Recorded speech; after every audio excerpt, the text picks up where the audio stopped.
यह वीडियो जरा गौर से सुनिएगा।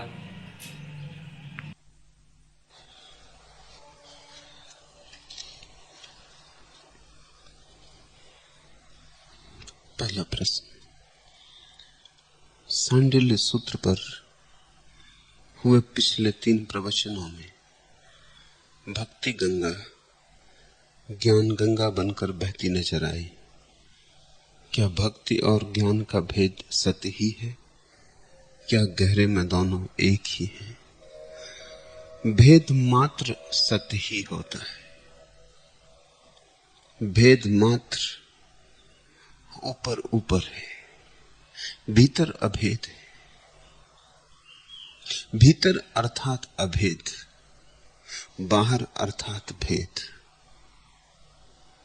जितने केंद्र की तरफ जाएंगे उतनी ही दूरियां कम होती चली जाती, केंद्र पर सारी दूरियां समाप्त हो जाती। यात्रा के प्रस्थान के क्षण में बड़े भेद हैं।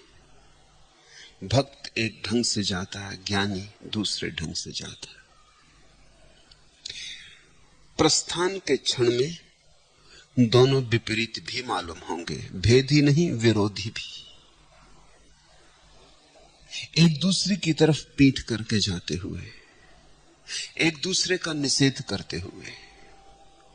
लेकिन जैसे जैसे सत्य के करीब पहुंचेंगे, भक्त जैसे जैसे भक्ति में लीन होगा और ज्ञानी जैसे जैसे ज्ञान में लीन होगा, जैसे जैसे लीनता बढ़ेगी वैसे वैसे ये भी दिखाई पड़ना शुरू होगा कि हमारी दिशाएं अलग थी, हमारे मार्ग भिन्न थे, हमारे मार्ग अलग अलग स्थानों से गुजरते थे, लेकिन हम जिस शिखर की तरफ पहुंच रहे हैं वह एक है।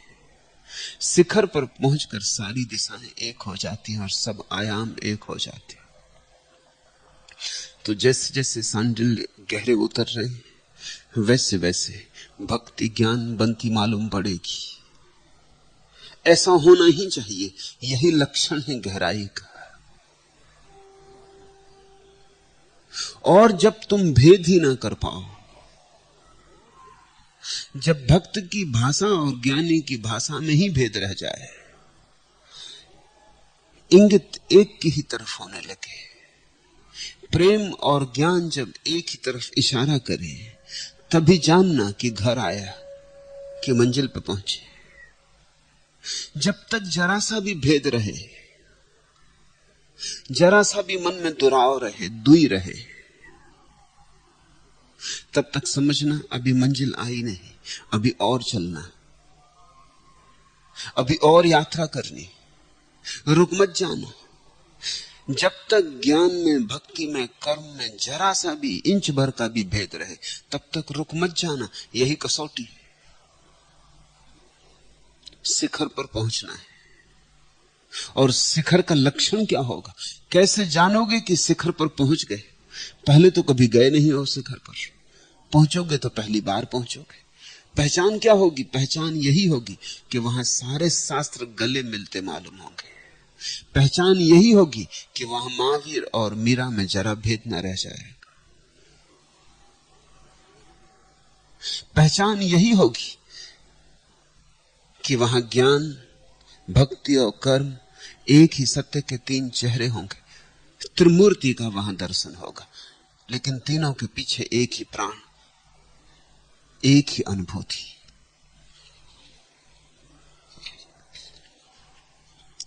दूसरा प्रश्न, क्या धर्म विद्रोह है?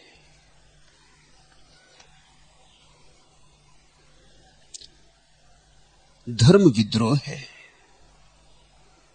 संप्रदाय विद्रोह नहीं। संप्रदाय स्थिति स्थापकता है। संप्रदाय का अर्थ है मर गया धर्म, विद्रोह मर गया, व्यवस्था बन गई, क्रांति की सांसें टूट गई, लाश पड़ी रह गई। महावीर के पैरों में जो चला वो धर्म, जैनियों के सिर पर जो लदा है वो संप्रदाय। बुद्ध ने जो कहा वह धर्म, बौद्ध जिसे ढो रहे हैं वह संप्रदाय,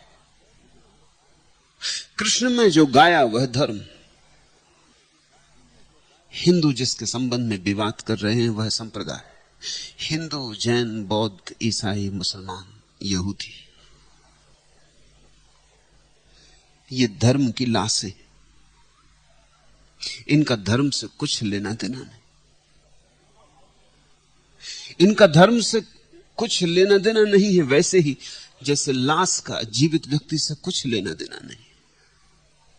कितना तुमने चाहा था अपनी पत्नी को, अपने बेटे को, सब निछावर करने को राजी थे, और आज बेटे की सांस उड़ गई, पंछी उड़ गया, चले तुम लेके उसे मरघट, चले तुम जलाने उसे।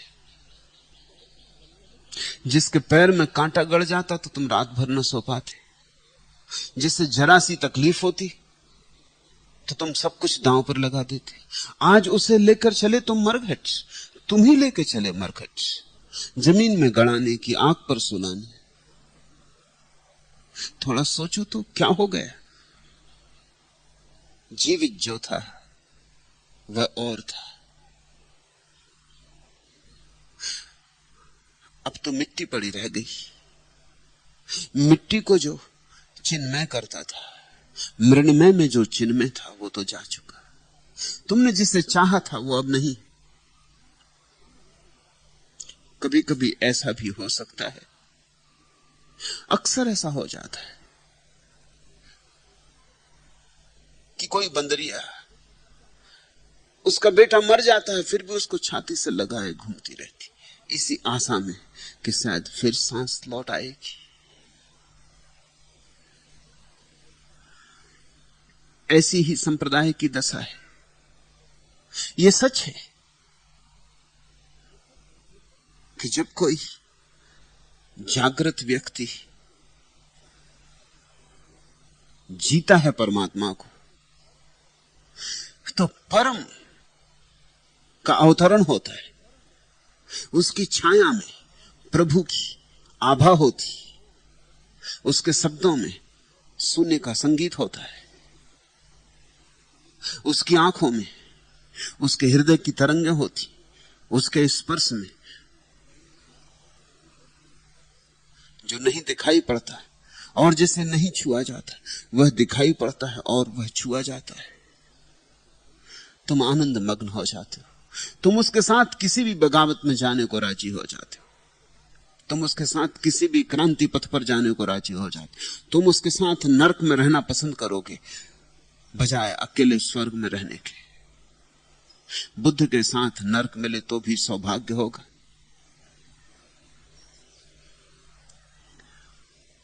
उसके प्रभाव में, उसकी प्रभा में तुम सब दांव पर लगा देते हो, तुम जुआरी हो जाते हो, तुम हिसाब किताब नहीं करते। उसका संस्पर्श ऐसा होता है कि तुम्हारे दर्पण की सारी धूल झड़ जाती और तुम्हारे दर्पण में वही दिखाई पड़ने लगता है जो है। तब तुम संस्कार तोड़ देते हो, समाज तोड़ देते हो, संस्कृति तोड़ देते हो, सभ्यता तोड़ देते हो। सोचो थोड़ा, महावीर के साथ जो नग्न होकर खड़े हो गए थे, उन्होंने क्या नहीं दांव पर लगा दिया होगा, क्या बचाया था। परिवार दांव पर लगा दिया, सभ्यता दांव पर लगा दी, संस्कृति दांव पर लगा दी, सब दांव पर लगा दिया। जो बुद्ध के साथ जाने को राजी हुए थे उन्होंने वेद दांव पर लगा दिए, उपनिषद दांव पर लगा दी, गीता दांव पर लगा दी, सब दांव पर लगा दिया। जब गीता जिसने कही थी वो खुद मौजूद हो तो फिर गीता की कौन फिक्र करता है। जिन ओंठों से वेद जन्मे थे वे ओंठ फिर जीवित हो, तुमसे बोलते हो, फिर वेद को तुम हटाना दोगे तो और क्या करोगे। लेकिन बुद्ध के जाने के बाद,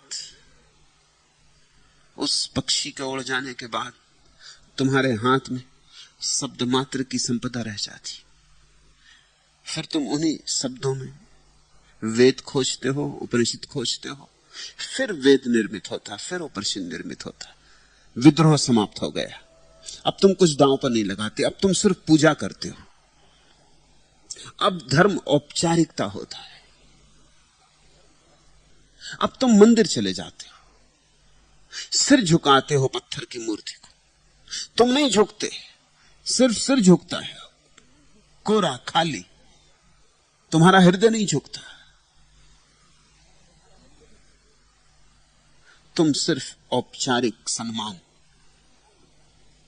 एक गूंज है जो अतीत से सुनाई पड़ती, उस गूंज के कारण तुम अब भी सम्मान देते जाते हो, मगर तुम्हारे सम्मान में तुम नहीं होते।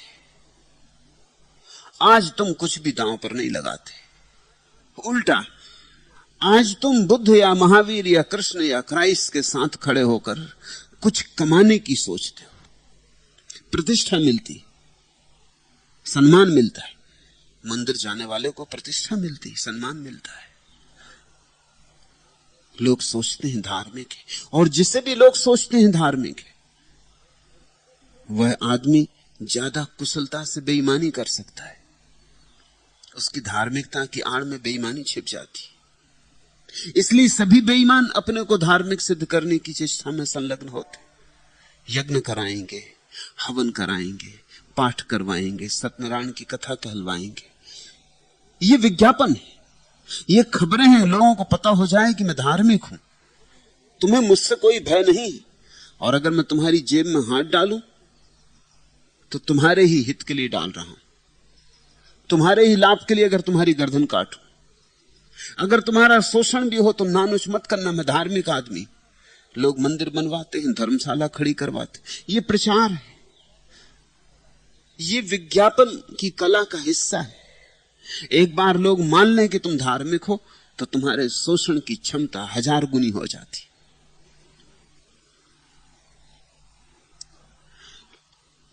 अब विद्रोह नहीं, अब तो विद्रोह से उल्टी बात हो गई, व्यवसाय हो गया। लेकिन धर्म अपने मूल स्वर में विद्रोही है। और विद्रोह क्रांति का भी भेद समझ लेना। धर्म क्रांति नहीं, विद्रोह है। विद्रोह क्रांति से भी ऊंची और गहरी दशा है। क्रांति सामूहिक होती है, विद्रोह वैयक्तिक होता है। और जब भी तुम समूह में क्रांति करोगे तो जिस समूह में क्रांति करोगे उस समूह के साथ समझौता करना होगा। उतना ही विद्रोह कम हो जाएगा, उतनी ही आग कम हो जाएगी, उतनी ही राख जम जाएगी। समझो, एक कम्युनिस्ट है, कम्युनिस्ट क्रांतिकारी है, लेकिन क्रांतिकारी कम्युनिस्ट को भी क्रांति के लिए कम्युनिस्ट पार्टी निर्मित करनी होती।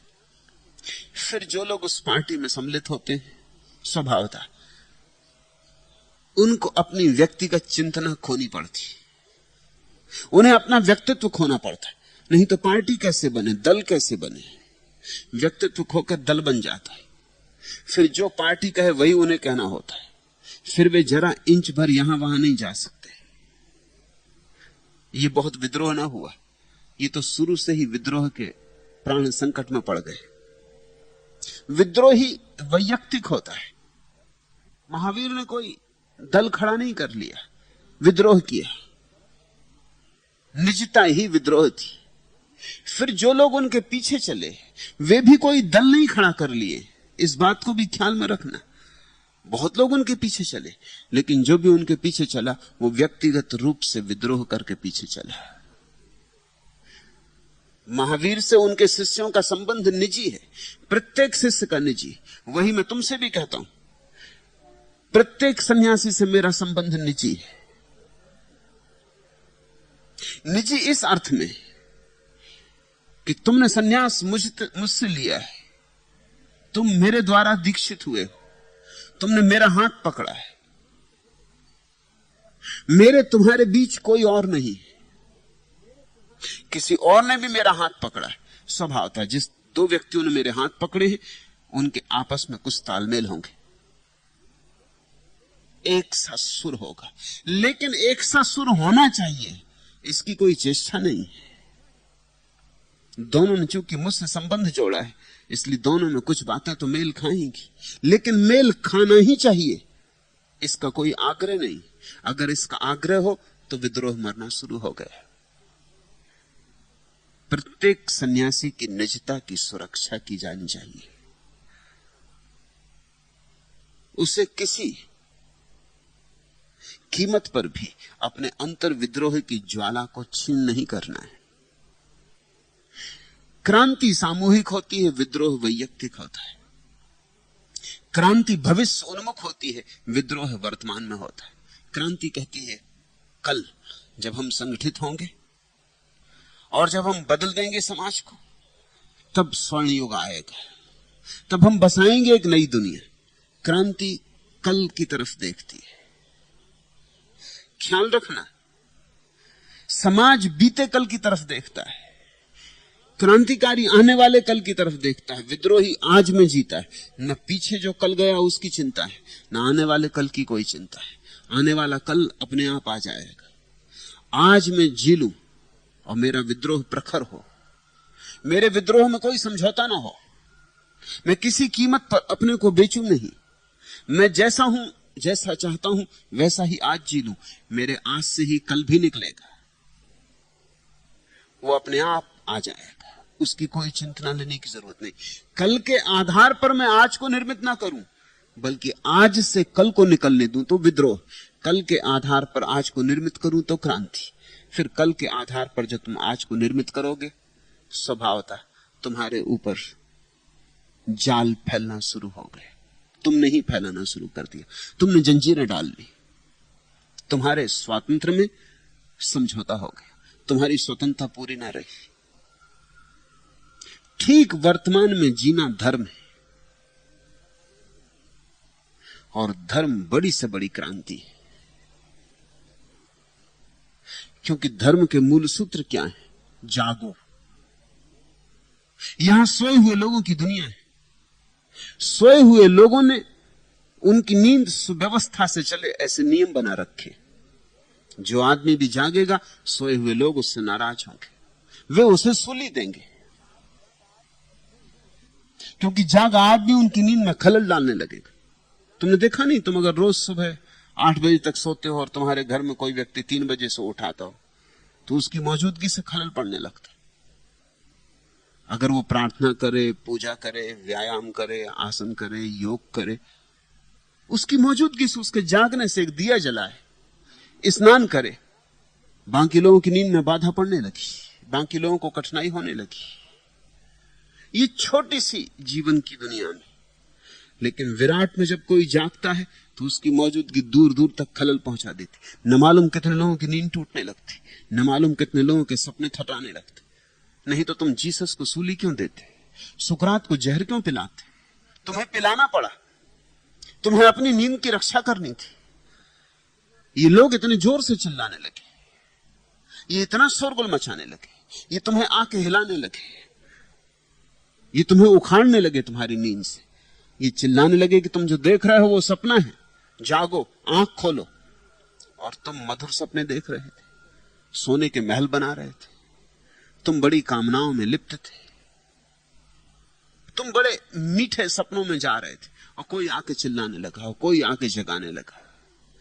ये घड़ी ना थी कि तुम उसकी बात सुनते, तुम नाराज हुए, तुमने बदला लिया। पहली बात, धर्म कहता है जागो। जागरण धर्म का मूल सूत्र है। सोए हुए लोगों की भीड़ और जागा हुआ आदमी, दोनों के बीच सब तालमेल टूट जाता। सोया हुआ आदमी एक तरह से सोचता है, उसके मूल्य अलग, उसकी तर्क व्यवस्था अलग, उसकी विचार सरणी अलग, उसके लक्ष्य अलग, उसका सारा जीवन ढांचा अलग, उसकी शैली अलग। और ये जागा हुआ आदमी किसी और ही दुनिया की खबर लाता है। उस दुनिया में धन का मूल्य नहीं, सोए हुए आदमी की दुनिया में धन का ही मूल्य है। जागा हुआ आदमी कुछ ऐसी खबर लाता है जहां काम का कोई मूल्य नहीं। सोए हुए आदमी की दुनिया में काम वासना के अतिरिक्त और कुछ भी नहीं। ये जागा हुआ आदमी एक ऐसी खबर लाता है जहां अहंकार होता ही नहीं, और सोए हुए आदमी की दुनिया में अहंकार ही केंद्र है जिस पर उसका चाक चलता है। इन दोनों में मुठभेड़ हो जाती। धर्म बगावत है, धर्म बड़ी से बड़ी बगावत है, आमूल बगावत है।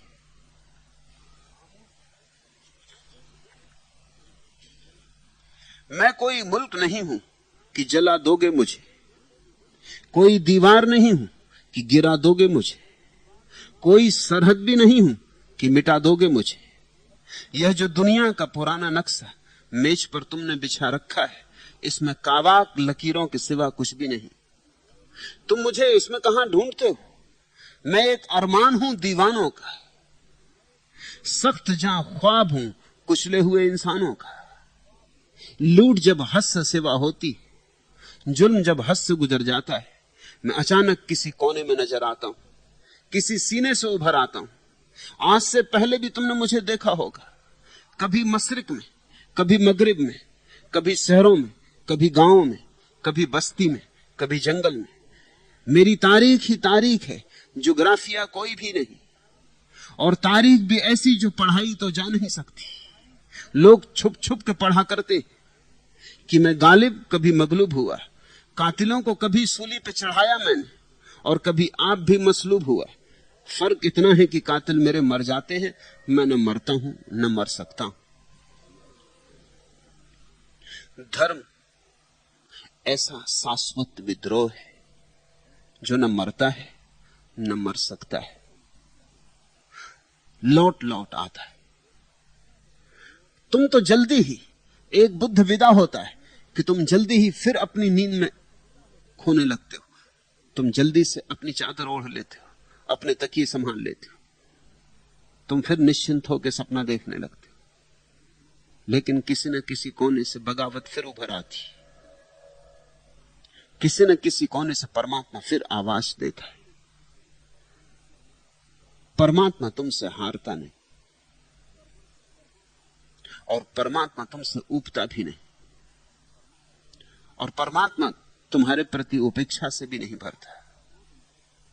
तुम लाख भटको, तुम्हारी हर भटकन उसके लिए एक चुनौती, वो फिर लौट आता है। कृष्ण ने कहा ना गीता, मैं फिर आऊंगा, संभवामी युगे युगे, जब जब अंधेरा होगा, और जब जब लोगों का मन धर्म के प्रति ग्लानि से भर जाएगा, और जब जब शुभ पर अशुभ की प्रतिष्ठा होगी, और जब जब सज्जन को असज्जन सताएगा, मैं आऊंगा। यह कृष्ण का ही वचन नहीं है, कृष्ण धर्म की तरफ से बोल रहे हैं। कोई कृष्ण आ जाएंगे ऐसा नहीं है, लेकिन किसी कोने से धर्म उभर आएगा, बगावत उठेगी। कोई ना कोई सोयों में से जाग जाएगा, कहीं से किरण फूटेगी। धर्म न तो मरता है न मारा जा सकता है, लेकिन जिन्हें भी धर्म को पाना हो उन्हें यह स्मरण रखना चाहिए कि धर्म जब भी आता है तो विद्रोह की तरह आता है, विद्रोह के ही रूप में आता है, वही उसकी देह है। और अगर तुम विद्रोह को न पहचान सको तो तुम धर्म से चूकते चले जाओगे। तुम गीताओं में सिर मारो और कुरानों की पूजा करो और बाइबलों में आंखें गड़ाए गड़ाए अंधे हो जाओ, धर्म तुम्हें नहीं मिलेगा। धर्म जब आता है तब बगावत की तरह आता है। गीता, कुरान और बाइबल कभी बगावत थे, मगर वो बात गई। अब तुम लाश ढोते हो।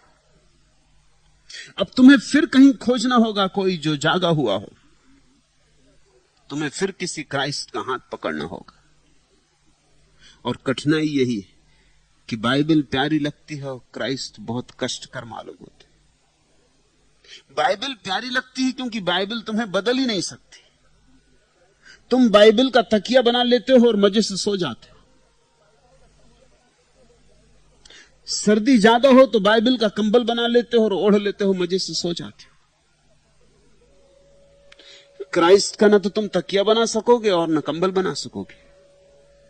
अगर नींद ना आती हो तो तुम बाइबल की गोलियां बना लेते, सामक दवाएं, ट्रैंकुलाइजर्स, और उनको पी के सो जाते और गहरी नींद में खो जाते।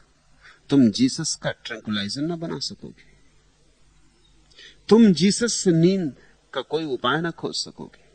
इसलिए लोग जीवित सदगुरु से भागते हैं, और जब सदगुरु मर जाता तब उसकी पूजा करते। अजीब रिवाज है, अजीब रिवाज है तुम्हारा, अजीब ढंग है, अजीब ढर्रा है तुम्हारा। क्राइस्ट मौजूद हो तो सूली लगाओ, और जब मर जाए तो सारी दुनिया ईसाई हो जाती।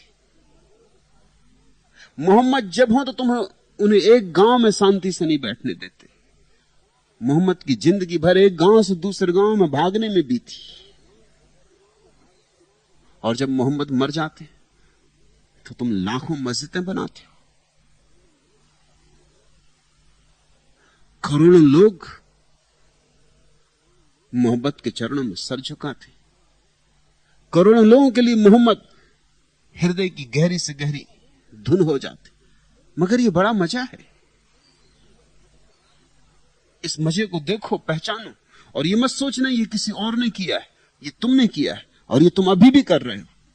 और जब तक तुम ये करते रहोगे तब तक तुम धर्म से अपरिचित रहोगे। जिसको तुम धर्म समझते हो वह धर्म नहीं, वह तो धर्म के ऊपर जम गई राख है। अंगारा तो दब गया बहुत। राख सुविधापूर्ण है, तुम्हें जलाती नहीं, छुओगे तो फपोले भी नहीं उठते। ऐसा ही थोड़ी है कि तुम राख को विभूति मानने लगे हो, राख ही तुम्हारी विभूति हो गई। राख के ही तुम टीके लगा रहे हो, राख ही तुम्हारी आत्मा पर भी पड़ गई। राख से बचो, अंगारा तलाशो। विभूति अगर कहीं है तो अंगारे में होगी, राख में क्या होगी? यह संयोगिक नहीं हो सकता कि तथाकथित धार्मिक आदमी राख को विभूति कहता है। यह बड़ा प्रतीकात्मक है। वो ये कहता है राख पर मैं अपनी मुट्ठी बांध लेता हूं, राख को मैं अपने ताबीज में बंद कर लेता हूं, राख मेरी है, जो चाहूं जैसा चाहूं वैसा इसके साथ व्यवहार करता हूं। अंगारे के साथ तुम जो चाहो जैसा चाहो वैसा व्यवहार न कर सकोगे। और अंगारे को अपने भीतर लेना अपने जीवन में ज्वाला जगाने की चेष्टा है। जो जलना चाहते, जो मिटना चाहते, धर्म उनके लिए, धर्म बड़ी बगावत है और बड़े कष्ट है। इस जगत में कोई भी सुख बिना मूल्य चुकाए नहीं मिलता, और तुम परमात्मा को बिना मूल्य चुकाए पाना चाहते हो। तुम चाहते हो ऐसे ही मिल जाए, औपचारिकताओं से मिल जाए, कि कभी मंदिर हो आएंगे, कि कभी माला फेर लेंगे, कि कभी गीता पढ़ लेंगे। ऐसी जिंदगी के कामधाम में कहीं थोड़ा बहुत समय निकाल लेंगे, राम राम जप लेंगे। जपने का मौका नहीं होगा तो राम राम छपी चदरिया ओढ़ लेंगे। खुद को सुविधा नहीं होगी तो एक नौकर रख लेंगे, उसी को तुम पंडित पुजारी कहते हो, उससे कहेंगे तू हमारे नाम से प्रार्थना कर दिया कर, हमें तो फुर्सत नहीं है। तो एक मध्यस्थ चुन लोगे, वो तुम्हारे लिए यज्ञ कर देगा, हवन कर देगा, रोज आके मंदिर में घंटी बजा जाएगा। तुम्हारे घर के मंदिर में भी तुम्हें जाने की फुर्सत नहीं, लेकिन तुम संभाल रहे हो दोनों दुनिया। तुम कहते हो एक नौकर तो रख दिया है, वो संभाल लेता है, वो पूजा कर देता है, प्रार्थना कर देता है। इतने सस्ते से तुम अगर धार्मिक होना चाहो तो नहीं हो पाओगे। कुछ दांव पर भी लगाओ। और सबसे बड़ी बात क्या है जो दांव पर लगानी पड़ती? सबसे बड़ी बात यही है, अहंकार दांव पर लगाना होता है। इस सबसे तो तुम्हारे अहंकार को सजावट मिलती, लेकिन जब तुम किसी सदगुरु के पास जाओगे तो तुम्हारे अहंकार को सजावट मिलनी बंद हो जाएगी। लोग तुम्हें पागल कहेंगे, लोग तुम्हें दीवाना कहेंगे। उन्होंने सदा कहा है, जो राख के पूजने वाले हैं वो अंगारा जब तुम लेके चलोगे तुम्हें पागल ना कहेंगे तो क्या कहेंगे? वो कहेंगे होश हवास संभालो, बहुत जल चुके हैं इसमें पहले, अब तुम मत जलो, हमसे कुछ सीखो। हम भी धार्मिक हैं, लेकिन हम मंदिर जाते हैं और एक मरी हुई प्रतिमा की प्रतिष्ठा रखते, पूजा करते। ये दुस्साहस है कि तुम वस्तुतः धार्मिक होना चाहो, और जब तुम वस्तुतः धार्मिक होना चाहोगे तो अड़चनें आनी शुरू होंगी, क्योंकि तुम्हारा तालमेल टूटने लगेगा, सोए हुए आदमियों और तुम्हारे बीच फासला बढ़ने लगेगा। वे कुछ कहेंगे, तुम्हें कुछ और दिखाई पड़ेगा। फिर तुम अपने भीतर से जीना शुरू करोगे, और जब भी तुम भीतर से जियोगे तभी तुम पाओगे तुमसे कोई भी राजी नहीं, क्योंकि यहां सभी चाहते हैं कि तुम उनके हिसाब से जियो।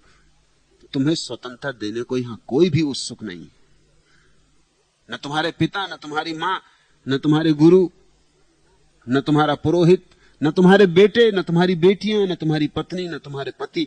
यहां तुम्हें कोई भी स्वतंत्रता देने को राजी नहीं। यहां सब चाहते हैं कि तुम उनकी मान के चलो। उनकी मान के चलो तो सब ठीक, उनकी मान के ना चलो तो तुम गलत।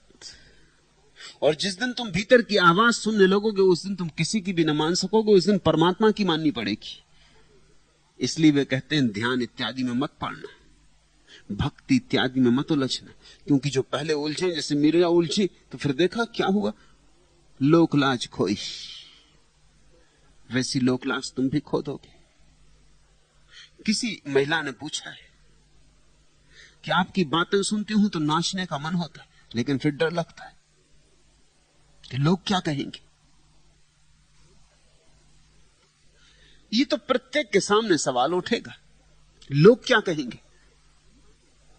मीरा के सामने भी उठा था, तुम्हारे सामने भी उठा है।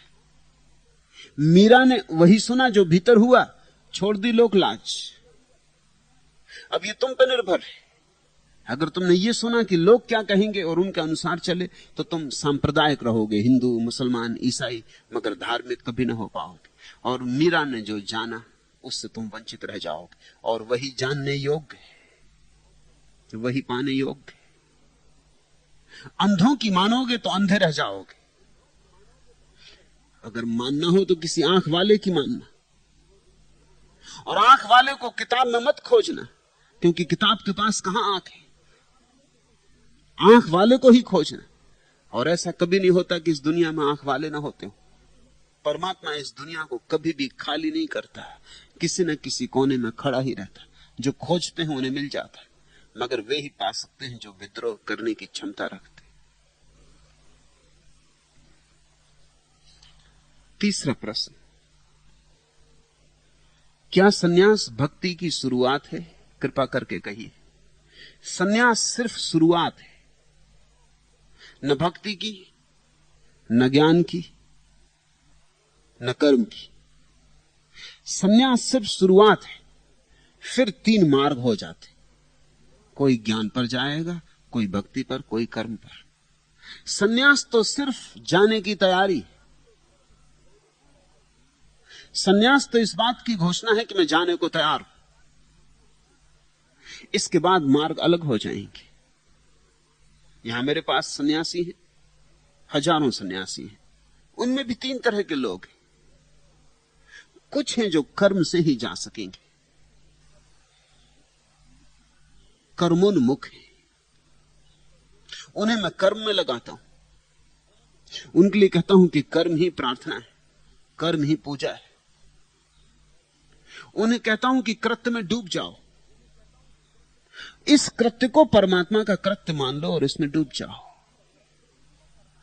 और तब छोटा सा कृत्य भी पूजा हो जाता।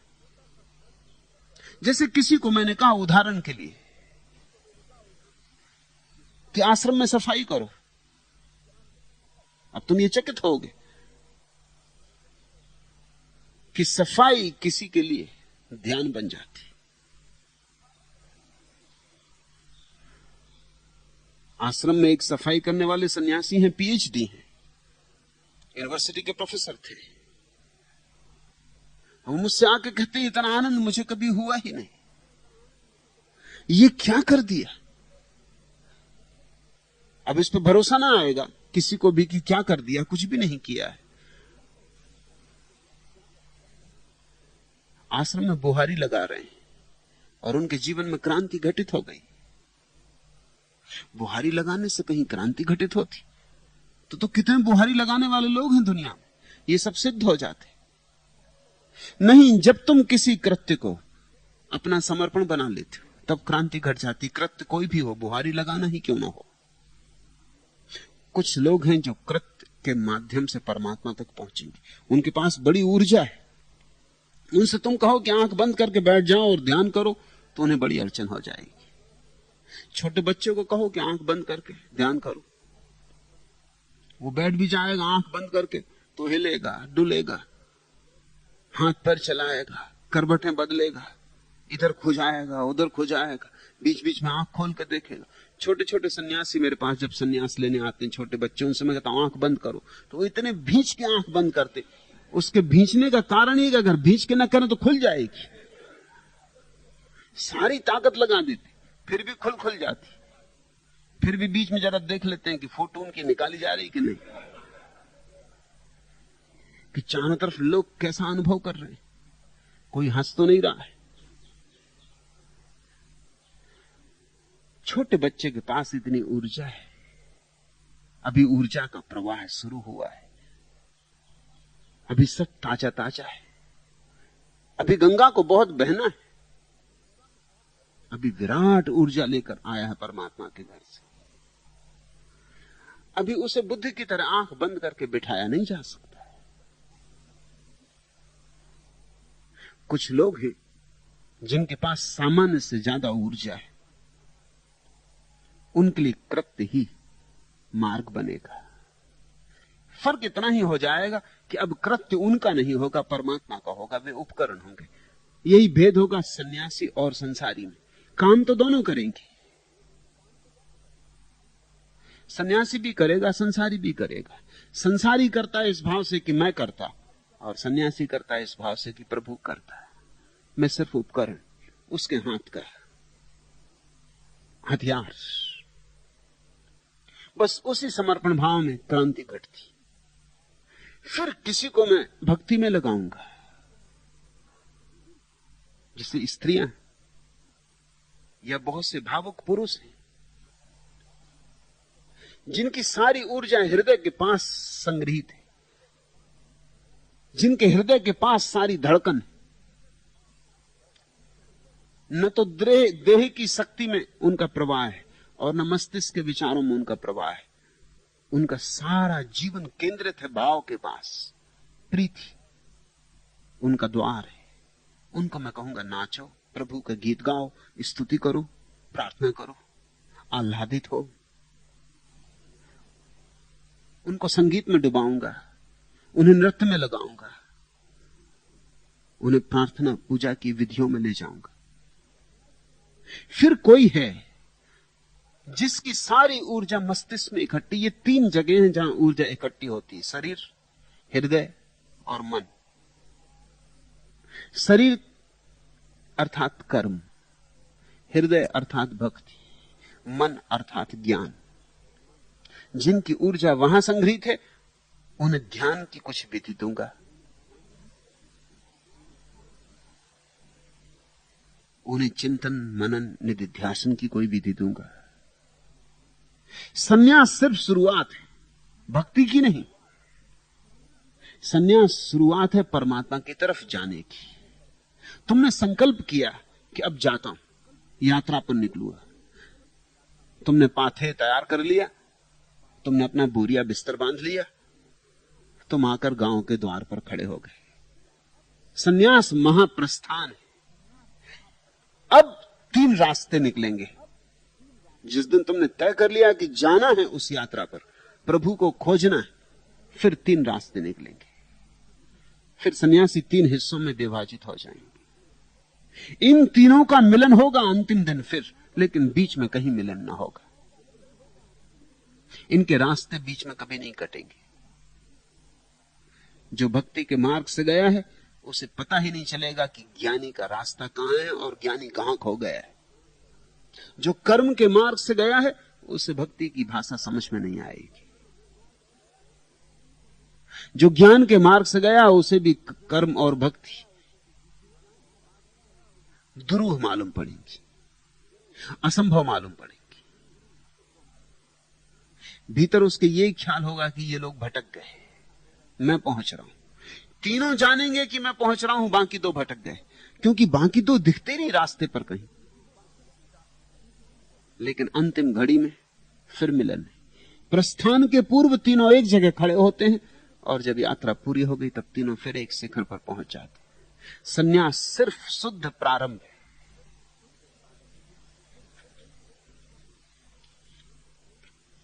चौथा प्रश्न, मैं तो प्रेम से बहुत पीड़ित हो चुका हूं और आप कहते हैं प्रेम का ही ऊर्ध्वगमन भक्ति।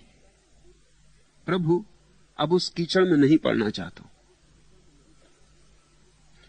उस कीचड़ में कमल भी है।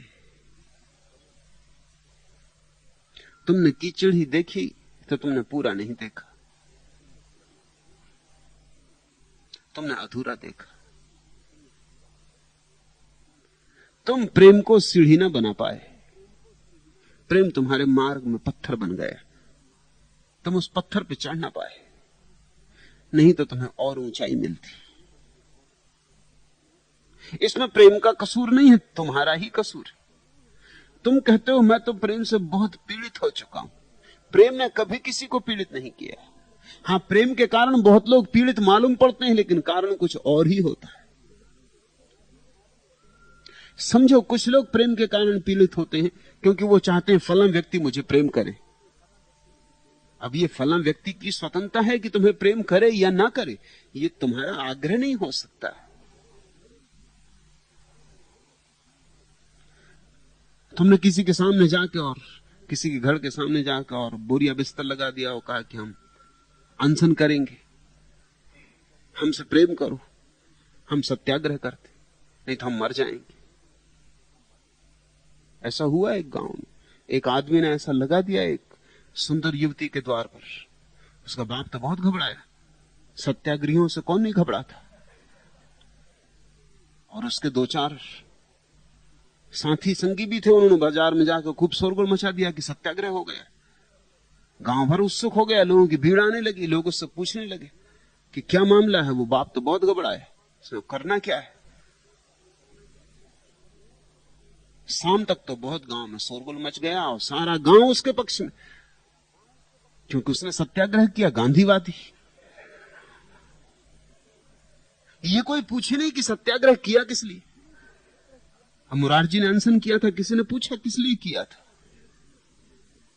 वो गांधीवादी, कोई सत्ता पाने के लिए अनशन कर रहा है। ये तो बेचारा भले ही आदमी प्रेम पाने के लिए अनशन कर रहा है, कोई बुरा काम तो कर नहीं रहा, लेकिन किसी ने ये सोचे नहीं कि वो युवती भी इसे प्रेम करती है या नहीं, अन्यथा ये जबरदस्ती हो गई। सब तरह के सत्याग्रह जबरदस्तियां, उनके भीतर हिंसा है, ऊपर से अहिंसा का ढोंग है। सांझ तक तो उसका बाप बहुत घबरा गया। उसने कहा ऐसा अगर चला तो सारे गांव का दबाव पड़ने लगा, लोग फोन करने लगे, चिट्ठियां आने लगी, अखबार में खबरें छप गई, पोस्टर लग गए कि बहुत अन्याय हो रहा है, सत्याग्रही के साथ बहुत अन्याय हो रहा है, आमरण अनशन है, वो मर जाएगा। प्रेम के लिए ऐसा दीवाना कब देखा गया। मजनू ने भी ऐसा नहीं किया था, और बेचारा बिल्कुल अहिंसक है, वहां बैठा अपना खादी के कपड़े पहने हुए, कुछ बोलता नहीं, कुछ चालता नहीं, चुप बैठा।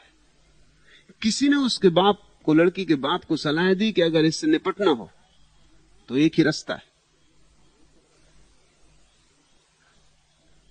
उससे निपट सकते हो। क्या रास्ता है? उसने कहा मैं हल कर देता हूं। वो भागा गया और एक बूढ़ी वेश्या को लिवा लाया, एक बिल्कुल मरी मराई वेश्या।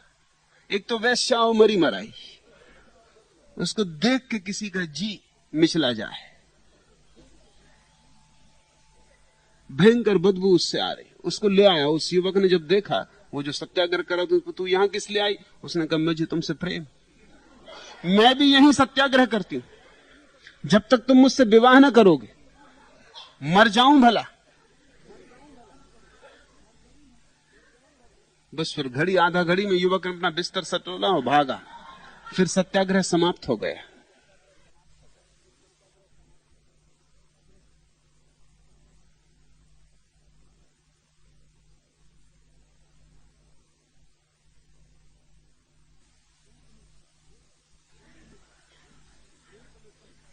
तो प्रेम तुम्हें कष्ट दे सकता है अगर तुम जबरदस्ती किसी पे थोपना चाहो, लेकिन ये प्रेम है, ये प्रेम ने कष्ट दिया, ये अहंकार ही है, ये हिंसा ने कष्ट दिया। तुम्हें हक नहीं है किसी पे अपना प्रेम थोपने का, न हक है किसी से जबरदस्ती प्रेम मांगने का। प्रेम में जबरदस्ती तो हो ही नहीं सकती, तो कष्ट पाओगे। या जिसे तुमने चाहा वो तुम्हें मिल गया, लेकिन मिलने के बाद तुमने उस पर बहुत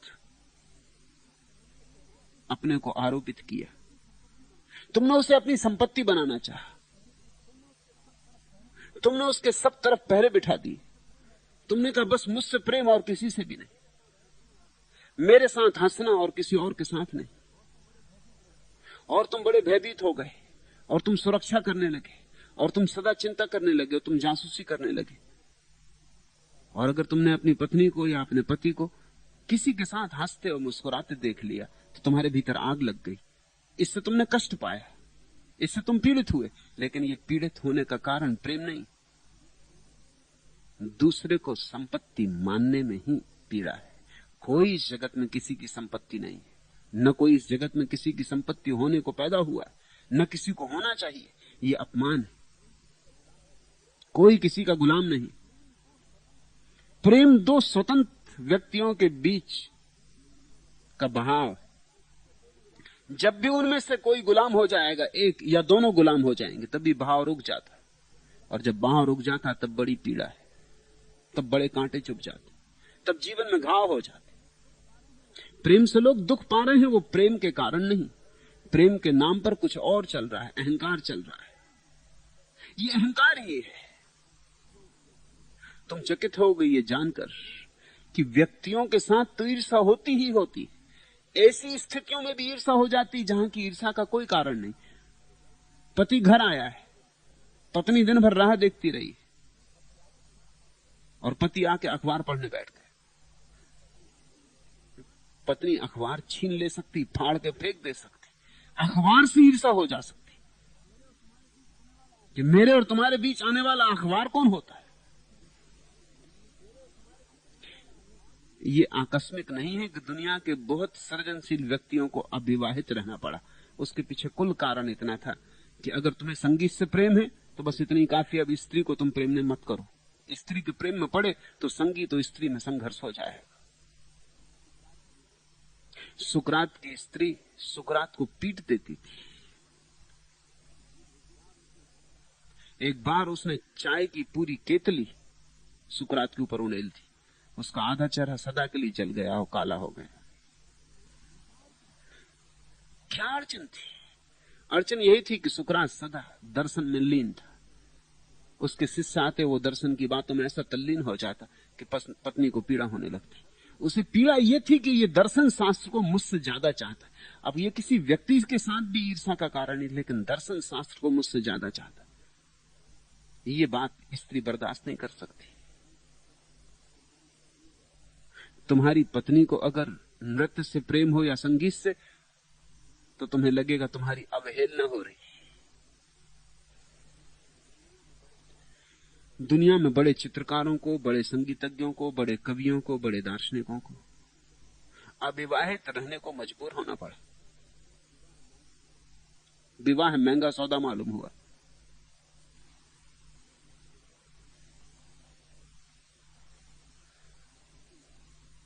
जब किसी ने प्रसिद्ध डेनिश विचारक सोरेन किरगार्ड को पूछा कि आप अविवाहित क्यों रहे, तो उसने कहा कि मैं दो पत्नियों के बीच झंझट में नहीं पड़ना चाहता था। दो पत्नियों के बीच? पूछने वाले ने पूछा। हमें तो पता है आपकी एक भी पत्नी नहीं। सोरेन किरगार्ड ने कहा, ये जो फिलॉसफी, ये जो दर्शन, इससे मेरा लगाव है। सुकरात एक बार प्रेम में पड़ा था किसी स्त्री के, और बिल्कुल विवाह के करीब पहुंच गई थी बात, और फिर हट गया। क्योंकि जैसे जैसे स्त्री से निकटता बढ़ी, वैसे वैसे स्त्री ने बाधा डालनी शुरू कर दी। अभी विवाह भी नहीं हुआ था और बाधा आनी शुरू हो गई। तो सोरेन किरगार्ड ने तय कर लिया कि बेहतर है मैं दो में से एक ही चुन लूं। या तो मुझे गैर दार्शनिक हो जाना पड़ेगा, जो कि महंगा सौदा है, जो कि मेरे प्राणों का प्राण, जो कि मेरे सारे व्यक्तित्व को धूल से भर देगा, जो कि मेरी आत्मा की तलाश की हत्या हो जाएगी, जो कि बीज में ही मरना हो जाएगा, वृक्ष में हो ही ना पाऊंगा, फूल तक पहुंच ना पाऊंगा। तुम ध्यान रखना, कहते हो मैं तो प्रेम से बहुत पीड़ित हो चुका हूं, तो जरा तलाश करना, प्रेम के कारण कोई कभी पीड़ित नहीं होता। प्रेम के साथ कुछ और जुड़ा होगा, कुछ और लगा होगा, प्रेम का नाम होगा, भीतर कुछ और होगा, अहंकार होगा, ईर्ष्या होगी, परिग्रह का भाव होगा, मालकियत होगी, तो फिर तुम कष्ट पाओगे, और उस कष्ट के पाने के कारण तुम प्रेम से घबरा जाओगे और तुम कहने लगोगे प्रेम गलत है। तब तुमने दूसरी भूल की, क्योंकि प्रेम ही प्रीति बनता और प्रीति ही भक्ति बनता। अब तुम उससे भी वंचित हुए, तुम प्रेम से भी गए और परमात्मा से भी गए। मैं तुमसे कहना चाहता हूं, ठीक से विश्लेषण करो, ठीक से निदान करो, और प्रेम के मार्ग पर जो जो अड़चनें दूसरी हो उन्हें हटा दो। प्रेम इतना बहुमूल्य है कि उसके लिए सब कुछ कुर्बान किया जा सकता है, अहंकार, मालकियत, सब कुर्बान किया जा सकता है। मगर दुनिया में अजीब लोग हैं, बातें प्रेम की करते, और जब भी कुर्बानी का सवाल आता तो प्रेम की कुर्बानी देते। अगर अहंकार और प्रेम के बीच चुनना है तो तुम अहंकार चुनते हो, प्रेम नहीं चुनते,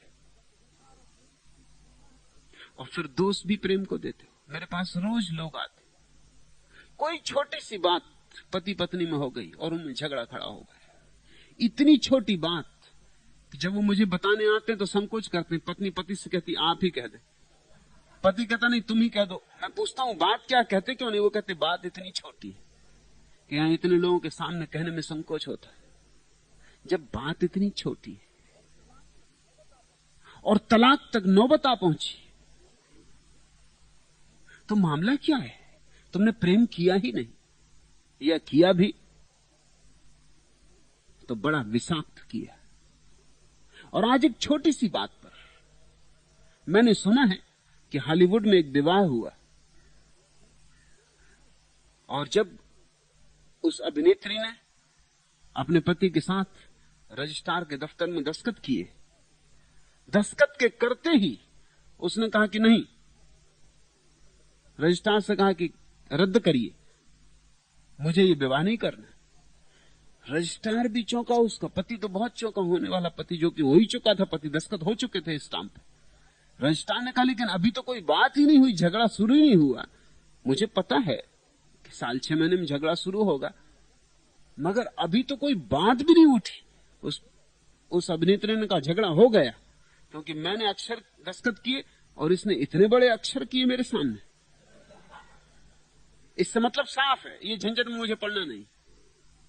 ये अभी से दिखाने लगा अपनी अकड़। मैंने छोटे छोटे अक्षर बनाए और इसने बड़े बड़े अक्षरों में दस्तखत कर दी। ये बात साफ हो गई, इसमें आगे जाने की जरूरत नहीं। ऐसी छोटी छोटी बातें प्रेम के मार्ग पर अवरोध है, फिर तुम उनसे पीड़ा पाओगे, मगर उस पीड़ा को तुम प्रेम के कंधे पर मत थोपना।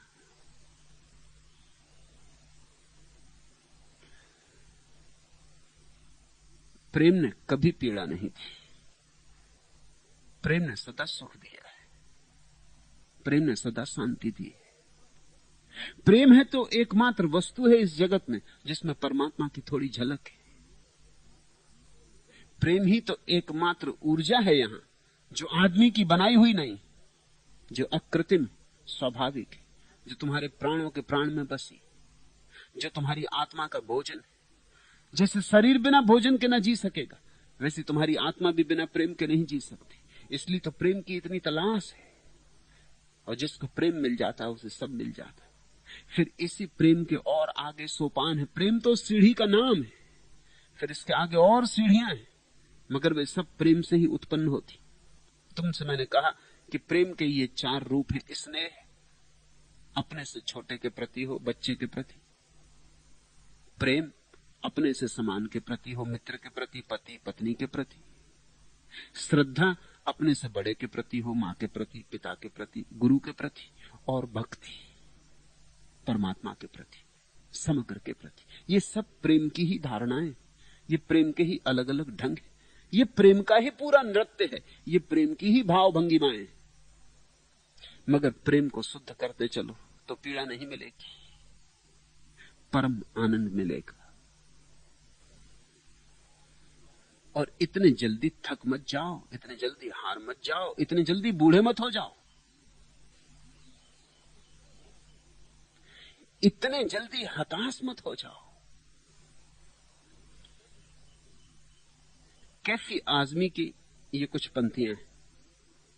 बुढ़ापा कहता है, यह आंधी, यह तूफान, ये तेज धारे, फड़कते तमाशे, गरजते नजारे, अंधेरी फजा, सांस लेता समंदर, न हमराह मिसल, न गदू पे तारे, मुसाफिर खड़ा रहे अभी जी को मारे।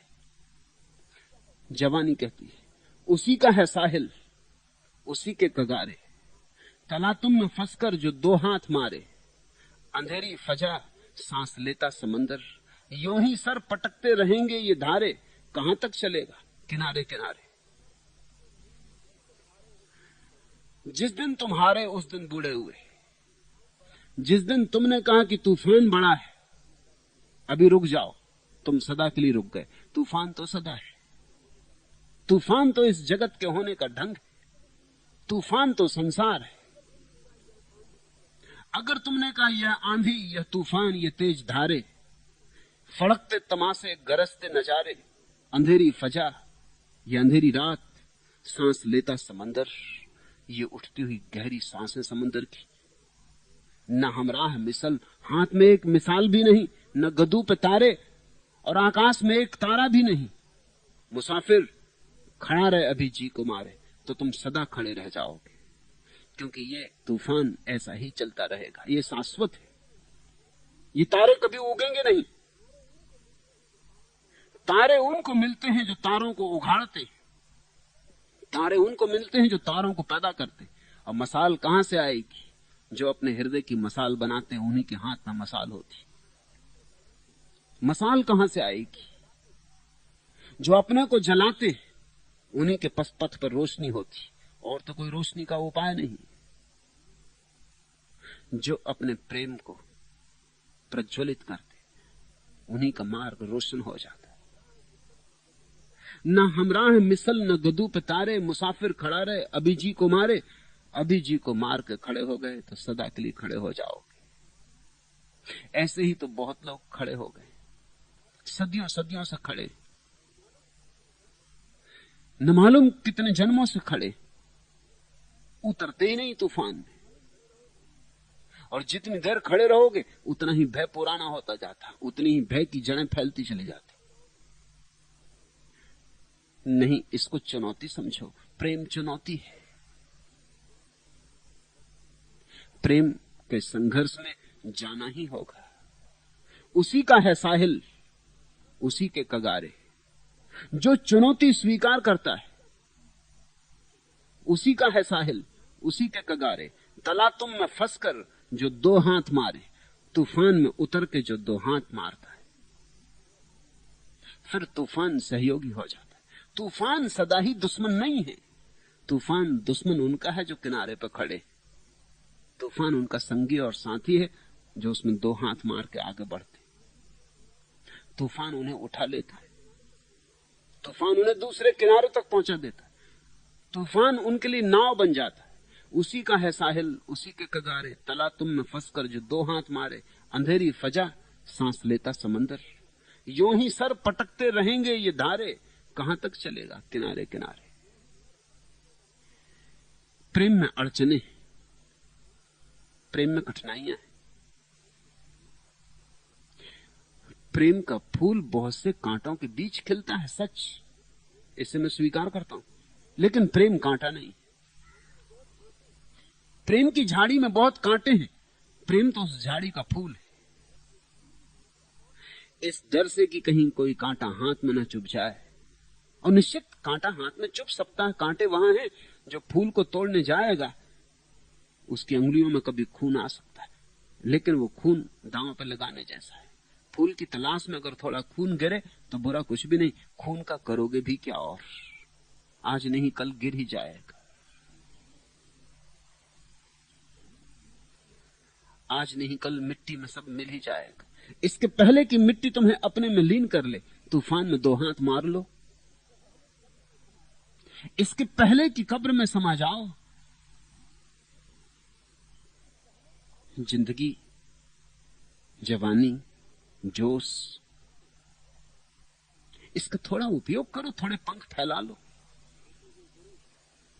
और कांटे हैं जरूर, यही तो मजा है गुलाब के फूल को पाने का। कांटे न होते तो पाने में कुछ अर्थ भी ना होता। किनारा है दूर और तूफान है बड़ा, यही तो चुनौती है। और मैं उसी को बूढ़ा कहता हूं जो जीवन की चुनौतियां छोड़ देता है। वही जवान है जो जीवन की सारी चुनौतियों को स्वीकार करता है। चुनौती के स्वीकार की मात्रा ही जवानी की मात्रा है।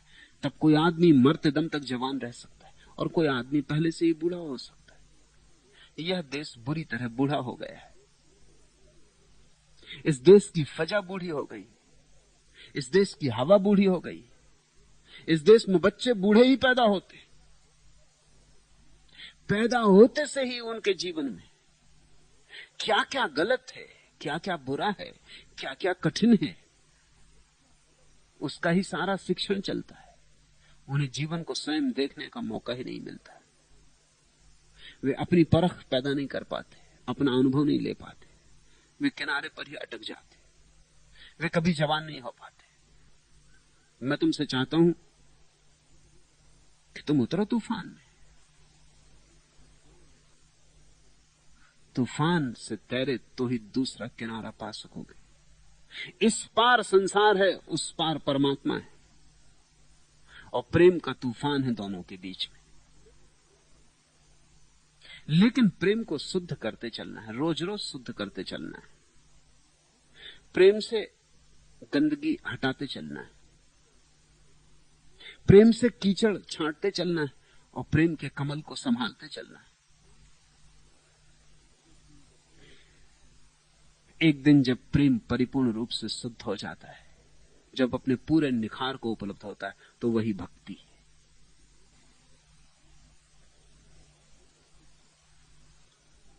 तू खुर्शीद है, बादलों में न छुप। तू महताब है, जगमगाना न छोड़। तू सोखी है, सोखी से रियायत न कर।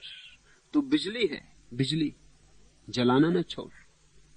अभी इश्क ने हार मानी नहीं, अभी इसको आजमाना न छोड़। प्रेम हारता ही नहीं। जब तक परमात्मा न मिल जाए, प्रेम हार ही नहीं सकता। प्रेम बीज है परमात्मा का। अभी इसने हार मानी नहीं, अभी इसको आजमाना न छोड़। तुम हार मान लिए हो, ये तुम्हारे अहंकार की हार है, ये प्रेम की हार नहीं है। इसे तुम प्रेम की हार मत समझ लेना। प्रेम हारता ही नहीं, प्रेम हार जानता ही नहीं। प्रेम तो जीत ही जानता है, और जीतते जीतते उसी दिन पूर्णता को उपलब्ध होता है जिस दिन परमात्मा उपलब्ध हो जाता है। तभी प्रेम विश्राम में जाता है। उसके पहले तक प्रेम विश्राम नहीं करता। लेकिन अहंकार की हार को अक्सर हम प्रेम की हार मान लेते। तुम्हारा अहंकार जरूर कष्ट में पड़ गया होगा। तुमने कुछ गलत दिशाओं से प्रेम तलाशा होगा, तुमने गलत हाथों से प्रेम पकड़ना चाहा होगा, तुमने प्रेम को पिंजड़े में बंद करना चाहा होगा, तुमने प्रेम के साथ कुछ दुर्व्यवहार किया होगा, इसलिए तुम प्रेम को पाने में असमर्थ हुए हो। अपना दुर्व्यवहार छोड़ो, अपनी गलतियां स्वीकारो, अपनी गलतियां पहचानो, अपनी गलतियां देखो, और तब तुम चकित होगे प्रेम अभी कहां हारा। सच तो यह है, तुम्हारा प्रश्न ही यह कह रहा है कि प्रेम अभी जिंदा है।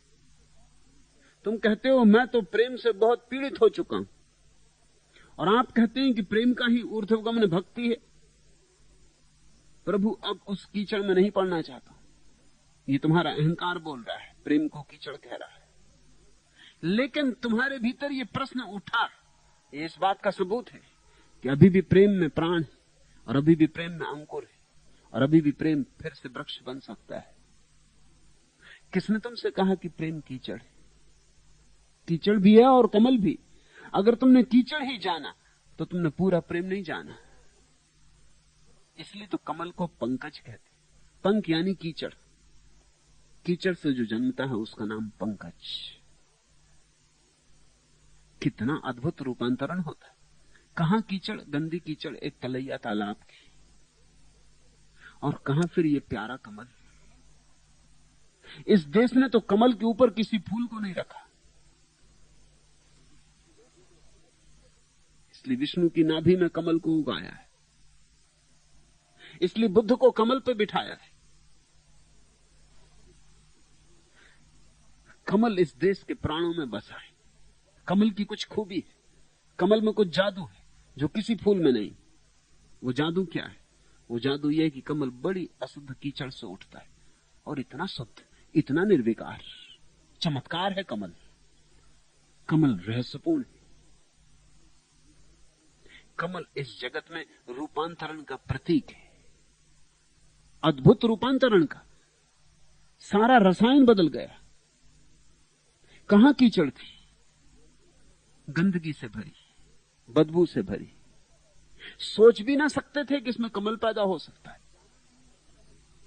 जिसने जाना नहीं है कि कमल कीचड़ में पैदा होता है, वो कमल को देख के कभी कल्पना भी नहीं कर सकता कि कीचड़ से इसका कोई संबंध हो सकता है। एक दाग भी तो नहीं होता कमल पे कीचड़ का। और सुरभि, और रंग अनूठा, और खिलावट। इस पृथ्वी पर कमल से कोमल और क्या है? तुमने प्रेम का आधा ही हिस्सा देखा। जिसने प्रेम में सिर्फ काम वासना देखी उसने कीचड़ देखी। जिसने प्रेम में सिर्फ संभोग देखा उसने कीचड़ देखी। और जिसने प्रेम में समाधि देखी उसने कमल देखा। जिसने प्रेम में भक्ति देखी उसने कमल देखा। उठो, कीचड़ से कमल की यात्रा करो।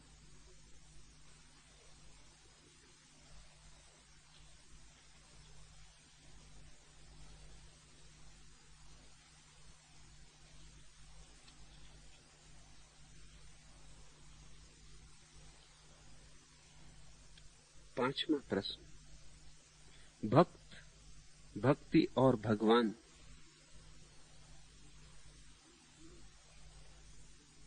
इन तीनों शब्दों को समझाने की कृपा करें। वैज्ञानिक कहते हैं प्रत्येक वस्तु के तीन रूप होते। जैसे जल को उदाहरण के लिए लें तो बर्फ एक रूप, जमा हुआ सख्त कठोर। फिर जल दूसरा रूप, बहता हुआ प्रवाहमान तरल। फिर भाप तीसरा रूप, अदृश्य ऊर्ध्वगामी।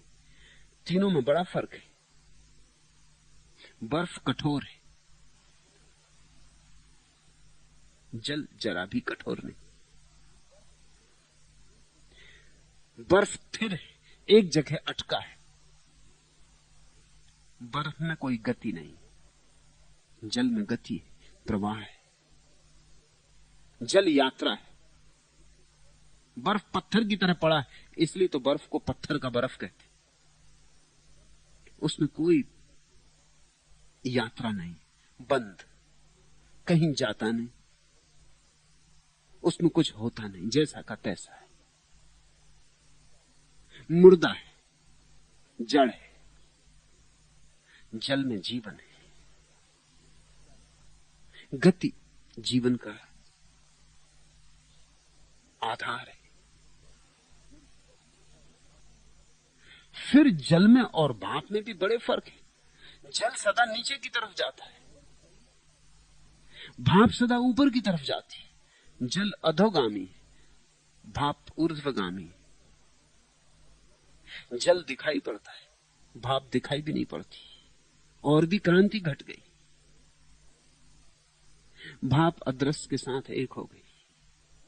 ऐसे ही ये तीन शब्द हैं, भक्त, भक्ति और भगवान। भक्त है बर्फ की तरह, बड़ी अस्मिता है अभी, मैं भाव है अभी।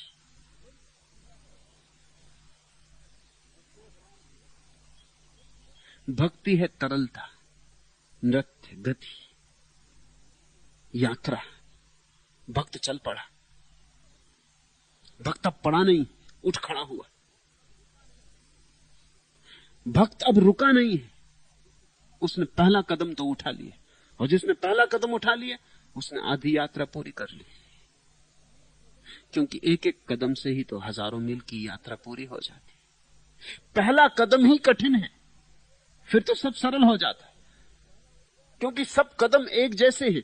पहला उठ गया तो दूसरे में क्या फर्क, दूसरा भी पहले जैसा और तीसरा भी पहले जैसा, फिर तो उन्हीं कदमों की पुनरुक्ति है। कदम तो एक ही है, फिर कदम के ऊपर कदम रखते जाना, सीढ़ी के ऊपर सीढ़ी चढ़ते जाना। मगर जिससे पहला कदम उठाना आ गया उसे सब कदम उठाने आ गए, क्योंकि कदमों कदमों में कोई भेद नहीं। भक्ति तरलता है, बहाव शुरू हुआ, यात्रा शुरू हुई।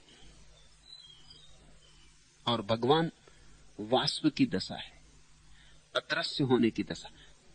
भक्त कठोर होता है, भक्ति में तरलता होती है। जब भक्त भगवान तक पहुंचता है तो अदृश्य हो जाता है। ये चैतन्य की ही तीन दशाएं हैं।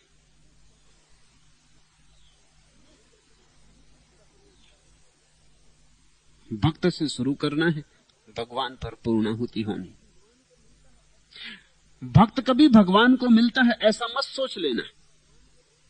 भक्त भगवान हो जाता है। मिलना कहां है? मिलना में तो दूजापन रहता है, दुई रहती है, भेद रहता है। भक्त भगवान से मिलता नहीं, भक्त भगवान हो जाता है, जैसे भाप आकाश के साथ एक हो जाती। ये भगवत्ता की तीन दशाएं। भक्त कठोर दशा है, अभी मैं का भाव मौजूद है। भक्ति में मैं टूटा, तरलता आई, मध्य की दशा है। और भगवान में ऊर्ध्वगमन हुआ, जो दृश्य था अदृश्य हुआ, जो स्थूल था सूक्ष्म हुआ, जो ज्ञात था अज्ञात हुआ।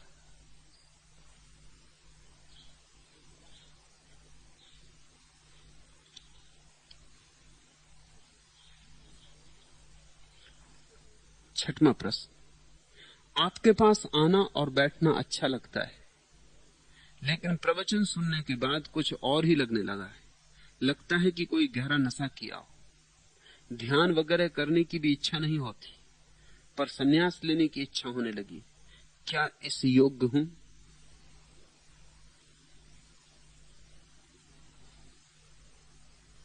यह मधुशाला है, यहां नशा न आए तो तुम बेकार ही आए और बेकार ही गए। यहां पहुंचते वही हैं जो डगमगा जाते हैं।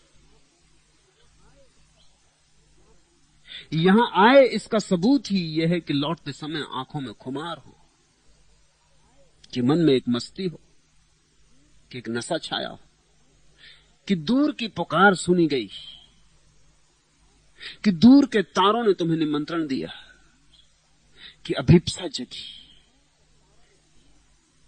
कि तुम्हारे भीतर कोई सोया था स्वर, वो पहली दफे छेड़ा गया। तुम्हारे भीतर कोई बीज दबा पड़ा था, वो टूटा और अंकुरित हुआ। तुम्हारे भीतर कोई अनजानी प्यास तड़फी। तुम्हारे भीतर कोई अस्पष्ट गीत गुनगुनाया गया। यही होना चाहिए। अगर मुझे सुन के तुम्हारे भीतर मस्ती ना आए तो तुमने सिर्फ मेरे शब्द सुने, मुझे नहीं सुना। अगर तुम्हारे भीतर मस्ती आ जाए, तुम यहां से चलते वक्त डगमगाते लौटो। थोड़ी बेखुदी आ जाए, बेखुद होकर लौटो। मस्ती यानी अहंकार थोड़ा छीन हो। मस्ती यानी थोड़ी तरलता आए, बर्फ थोड़ी पिघले, बहाव आए। मस्ती यानी जीवन में और भी अर्थ हो सकते हैं जो तुमने नहीं खोजे, इनकी थोड़ी खबर आए कि जिंदगी जीने का कोई और ढंग भी हो सकता है, कि दुकान और बाजार पर जिंदगी समाप्त नहीं है, कि धन और पद पर जीवन की इति नहीं है, कि यहां और भी आकाश है उड़ने को, कि और भी मुकाम है पहुंचने को। ऐसी जब तुम्हारे भीतर थिरक आएगी तो नशा मालूम होगा। शुभ हो रहा है। इसी नशे के पैदा हो जाने को मैं मानता हूं कि आदमी सन्यास के लिए पात्र हुआ। इन्हीं नस्लचियों के लिए सन्यास ठीक तुम्हारे लिए, और यहां कोई कसौटी नहीं है। मैं तुमसे ये नहीं कहता कि सन्यासी के लिए पहले तुम्हें उपवास करना पड़े, तप करना पड़े, जप करना पड़े। मैं तुमसे ये भी नहीं कहता कि सन्यासी के लिए तुम्हें इस तरह का आचरण करना पड़े, इस तरह का चरित्र होना चाहिए। मैं इन क्षुद्र बातों में जरा भी नहीं उलझा हूं, मगर एक बात तो चाहिए ही, परमात्मा को पाने का नशा तो चाहिए ही। उसे नहीं छोड़ा जा सकता। उसके पीछे सब चला आएगा। जिसके भीतर परमात्मा को पाने की आकांक्षा जग गई, उसके भीतर से क्षुद्र बातें अपने आप गिर जाएंगी। क्योंकि जब कोई हीरे लेने चलता है तो पत्थरों को नहीं संभालता, छोड़ देता है। और जब किसी के घर में कोई बड़ा मेहमान आने को होता है तो वो घर की तैयारी करता है, स्वच्छता करता है, घर को पवित्र करता है। ये सब स्वाभाविक है, इसकी मैं चिंता ही नहीं लेता। मैं तो कहता हूं पहले उस बड़े मेहमान को बुलाओ। तुमसे दूसरे लोग कहते रहे हैं कि घर शुद्ध करो, मैं कहता हूं पहले मेहमान को निमंत्रित करो। घर की शुद्धि तो बड़ी गौण बात है, वो तुम कर ही लोगे, उसकी चिंता मुझे लेने की जरूरत नहीं। जब तुम देखोगे कि परमात्मा करीब आने लगा, तुम अचानक पाओगे तुम्हारे चरित्र में रूपांतरण शुरू हो गए। अब तुम बहुत सी बातें नहीं करते हो जो करते थे कल तक, और तुमने उन्हें रोका भी नहीं है, मगर करना बंद हो गया है। क्योंकि अब प्रभु करीब आ रहा है, उसके योग्य बनना है, रोज रोज उसके योग्य बनना है, सिंहासन बनना है उसका। तब क्षुद्र बातें नहीं की जा सकती। ये बोध से ही रूपांतरण हो जाता है। इसलिए कोई चेष्टा, अनुशासन, जबरदस्ती, आग्रह पूर्वक व्रत नियम इत्यादि नहीं लेने होते। व्रत नियम तो वही लेता है जिसे उस मालिक की कोई खबर नहीं। उस मालिक की जैसे खबर आई, जिसे उस मालिक का दर्शन होने लगा, उसकी पगचाप सुनाई पड़ी कि वो आने लगा करीब, कि तुम भागे, कि तुम सब साफ कर डालोगे, तुम कूड़ा करकट फेंक दोगे घर से, तुम सजा लोगे, तुम धूप दीप जला लोगे, तुम फूल ले आओगे, तुम बंधनवार बना लोगे। ये सब अपने से हो जाएगा। मेहमान तो आए, तुम मेजबान बन जाओगे। लेकिन एक शर्त मैं भी नहीं छोड़ सकता हूं, वो है मादकता की शर्त। उसके बिना तो मेहमान ही नहीं आएगा। मद भरे होकर पत्र लिखोगे तो ही उस तक पहुंचेगा। तुम्हारी पाती में तुम्हारा नशा होगा तो ही पाती उस तक पहुंचेगी, नहीं तो नहीं पहुंचेगी। मस्त होकर जब तुम पुकारोगे तभी तुम्हारी प्रार्थना उस तक पहुंचेगी। होशियारी में की गई प्रार्थनाएं बेकार चली जाती, समझदारी में की गई प्रार्थनाएं उस तक नहीं पहुंचती। उनमें गणित होता है, प्रेम नहीं होता। नशे में तो ही प्रार्थना उस तक पहुंचती है। तुम पूछते हो क्या मैं सन्यास के योग्य हूं? बस जिसके भीतर भी मादकता उतर रही वही योग्य है। पियक्कड़ों के लिए सन्यास है।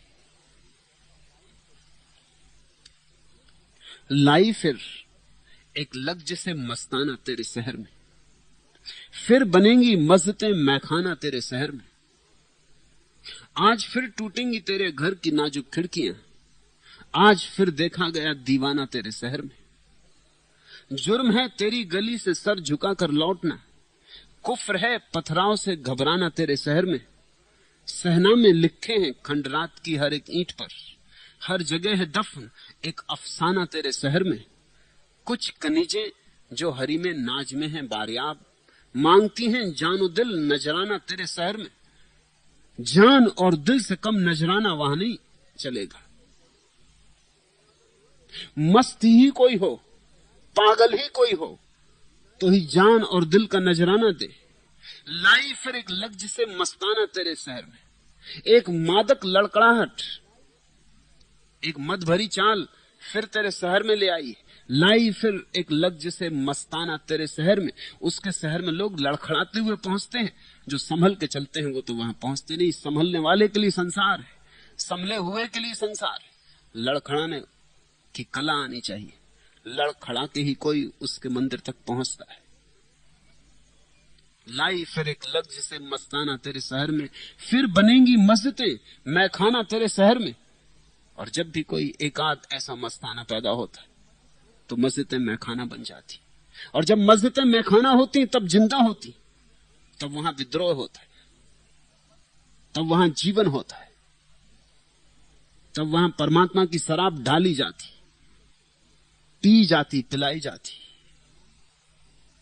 और जब मस्जिदें मैखाना नहीं होती तब मुर्दा होती, तब कब्रिस्तान होते हैं, तब अतीत की याददाश्तें होती हैं, वहां पुरानी सुंदर कहानियां होती हैं, वहां पुराण की कथाएं होती हैं वहां। लेकिन वहां बुद्ध नहीं होते, मोहम्मद नहीं होते, कृष्ण नहीं होते, क्राइस्ट नहीं होते।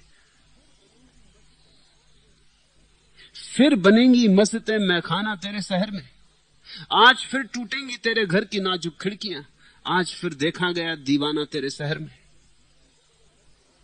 जुर्म है तेरी गली से सर झुकाकर लौटना, कुफ्र है पथराव से घबराना तेरे शहर में। शाहनामे लिखे हैं खंडरात की हर ईंट पर, हर जगह है दफन एक अफसाना तेरे शहर में। कुछ कनीजें जो हरी में नाज में हैं बारियाब, मांगती हैं जानो दिल नजराना तेरे शहर में। सन्यास का यही अर्थ है कि तुम अपने को समर्पित करने को तैयार हो। अब कोई पागल ही समर्पित कर सकता है, होशियार तो सोचेगा, लाख बार सोचेगा, होशियार तो हिसाब लगाएगा, लाभ हानि का विचार करेगा। सन्यास होशियारों के लिए नहीं, सन्यास उनके लिए है जो मस्ताने हैं, जुआरियों के लिए, व्यवसायियों के लिए नहीं। तुम तैयार हो, तुम पात्र हो, और तुम कहते हो कि ध्यान इत्यादि में भी मन नहीं लगता। तुम्हारा नहीं लगेगा, तुम्हारे लिए मार्ग भक्ति होगी, तुम्हारे लिए ध्यान मार्ग नहीं होगा। तुम नाचो गाओ, तुम उत्सव मनाओ, तुम धन्यवादी हो, क्योंकि तुम्हारे मार्ग पर उत्सव ही उत्सव होगा। ध्यानी के मार्ग पर सन्नाटा होता है, भक्त के मार्ग पर नृत्य होता है, गीत होते, गान होते हैं। ध्यानी के मार्ग मरुस्थल जैसे सन्नाटा, गहन सन्नाटा। भक्त के मार्ग वनों उपवनों से गुजरते, झरनों के पास से गुजरते, जहां पक्षी गीत गाते और हंस पंख फैलाते। तुम धन्यभागी हो, तुम ध्यान की चिंता ना करो, तुम प्रेम की चिंता करो। प्रीति तुम्हारा मार्ग है।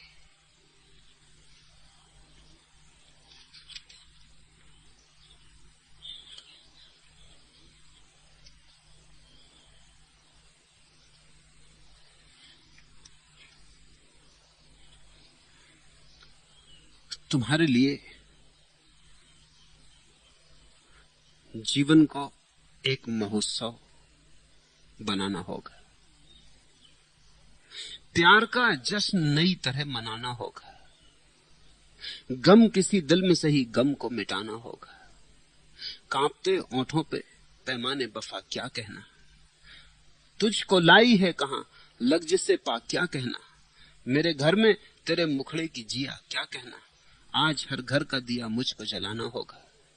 रोज चेहरों पे धुआं देख के शर्माती है, झेंपी झेंपी से मेरे लब पे हंसी आती है। तेरे मिलने की खुशी दर्द बनी जाती है, हमको हंसना है तो औरों को हंसाना होगा। सोई सोई हुई आंखों में छलकते हुए जाम, खोई खोई हुई नजरों में मोहब्बत का पयाम। लबे सीरी पे मेरी तिस्ना लबी का इनाम, जाने इनाम मिलेगा कि चुराना होगा। मेरी गर्दन पे तेरी संदली बाहों का ये हार, अभी आंसू थे इन आंखों में अभी इतना खुमार। मैं न कहता था मेरे घर में भी आएगी बहार, शर्त इतनी थी कि पहले तुझे आना होगा। परमात्मा के आने के पीछे पीछे ही बहार आती, उसके पहले कोई बहार नहीं, उसके पहले सब पतझार है। उसके पहले तुम जिए कहां, उसके पहले तुम जागे कहां, उसके पहले तो सब राख ही राख है। मैंने कहता था मेरे घर में भी आएगी बहार, शर्त इतनी थी कि पहले तुझे आना होगा। भक्त का मार्ग है कि वो प्रभु को पुकारे, सब दांव लगा दे एक बात पर कि प्रभु मिले तो सब मिला और प्रभु ना मिला तो कुछ भी ना मिला। सब तरफ से अपनी आकांक्षाओं को बटोर ले, इकट्ठा कर ले, सारी आकांक्षाओं को एक प्रभु में डुबो दे। जब सारी आकांक्षाएं एक आकांक्षा बन जाती, उसका नाम अभीप्सा। संसारी आदमी की बहुत आकांक्षाएं होती, धन भी पाना, पद भी पाना, प्रतिष्ठा भी पानी, प्रेम भी पाना, सम्मान भी पाना। इस संसार को भी संभालना है, और अगर कोई दूसरा संसार हो तो थोड़ा दान इत्यादि करके उसको भी संभालना है।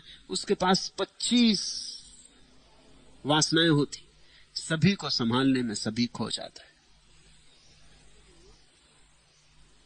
एक को संभालने में सब संभल जाता है, सबको संभालने में एक भी खो जाता है।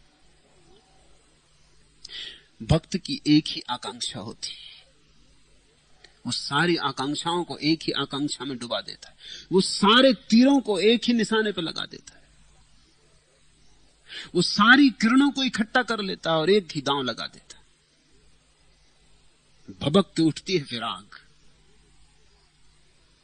जैसे छोटे छोटे झरने खो जाएं, हो सकता है मरुस्थल में, लेकिन जब सारे छोटे छोटे झरने मिलकर गंगा बन जाते तो फिर सागर तक पहुंचना सुनिश्चित है। छोटी छोटी आकांक्षाओं में बटा हुआ आदमी खो जाता है, खंडित हो जाता है। भक्ति का अर्थ है सारी आकांक्षाएं एक में लग गई, एक परमात्मा को पाना ही लक्ष्य रहा। तुम्हारे लिए यही मार्ग होगा। तुम्हारी मस्ती इसकी खबर देती, तुम्हारा खुमार इसकी खबर देता है। भक्ति और भजन, गीत और गायन, वादन और नर्तन तुम्हारा मार्ग होगा। प्यार का जश्न नई तरह मनाना होगा। गम किसी दिल में सही गम को मिटाना होगा। तुम गाओ भी, और जहां कोई रोता हो उसको भी गाने में लगाओ। तुम हंसो, और जहां कोई रोता हो उसको भी हंसाओ। तुम अगर रो भी तो तुम्हारे आंसू हंसने चाहिए। तुम अगर रो भी तो तुम्हारे रोने में गीत और प्रार्थना होनी चाहिए। तुम अपने सारे जीवन को एक उत्सव के रंग में रंग लो। तुम्हारे भीतर संन्यास घटित ही हो रहा है, सिर्फ उसकी वाह घोषणा करने की जरूरत है। उसकी भी हिम्मत जुटाओ। आज इतना ही। अगर यह वीडियो आपको अच्छी लग रही हो तो वीडियो को लाइक और चैनल को सब्सक्राइब करें।